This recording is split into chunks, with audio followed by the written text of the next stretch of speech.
we are a top on a rosy, sir. But watch you, but I want me. What a hallelujah. So I could also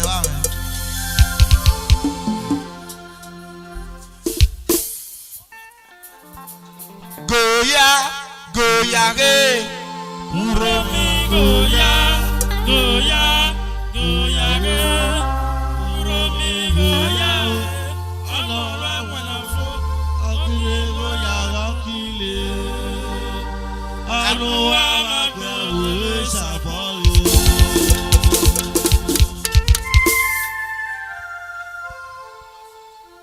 Goya, Goya, Uromi Goya, Goya, Goya, Uromi Goya, Aloha Wanafo, Akile Goya, Akile, Aloha Magwe Sapolo.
Attitude.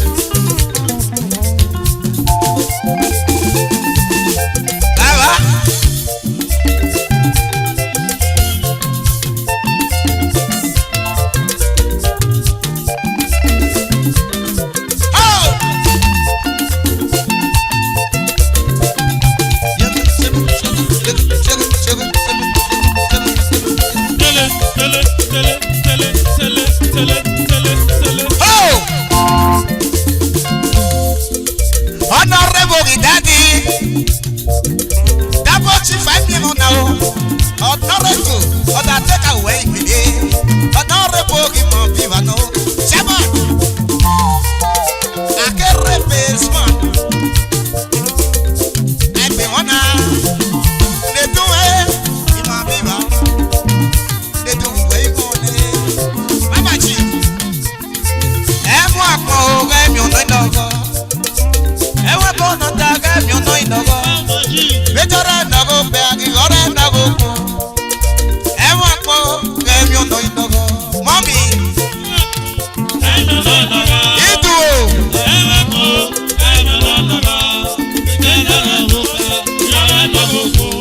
Hey.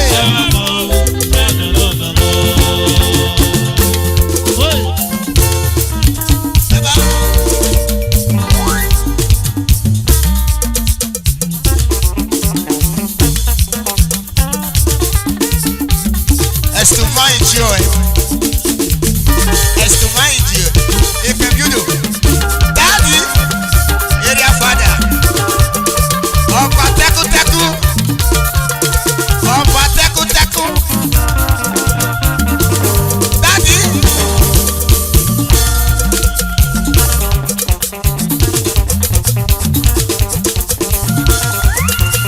Yogo yogo yo, yogo yogo yo. Atana benje kwa kwa. Ìránṣẹ́ mi lóde. Ìránṣẹ́ súnmọ́rẹ́. Ìránṣẹ́ lóde yégeyégeyége. Ọ̀nà rẹ̀ bẹ̀rẹ̀ ránṣẹ́lẹ̀ lóde. Ìránṣẹ́ mọ́. Ìránṣẹ́ mọ́. Ìránṣẹ́ mọ́. Ìránṣẹ́ mọ́. Ìránṣẹ́ mọ́. Erosima, Erosima,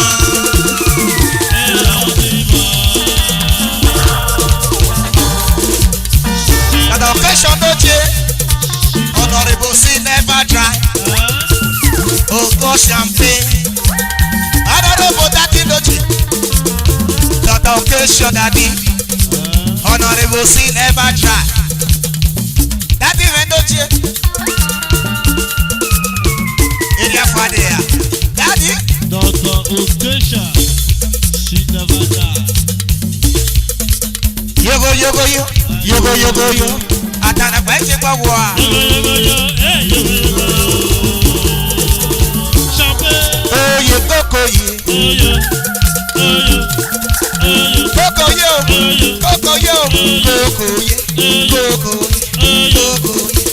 Mama G, Mama Cynthia, First Lady, Mama Cynthia, Mama Cynthia, Mama Cynthia, Olege doje, Iron Lady, Mama Susanna, Olika doje, Mama Cynthia doje, Susanna doje, Susanna doje, Susanna doje, Susanna doje, Susanna doje, Susanna doje, Susanna doje, Susanna doje, Susanna doje, Susanna doje.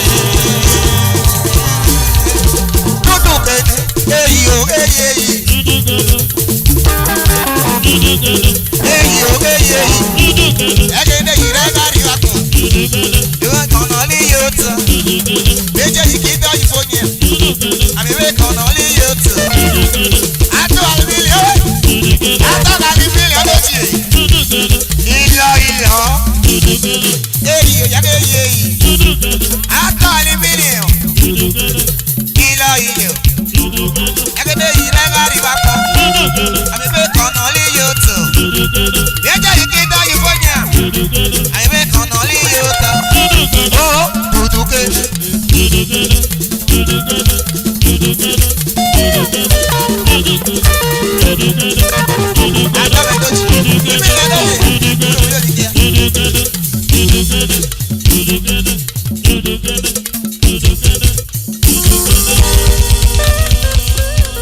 Thank you. Zara.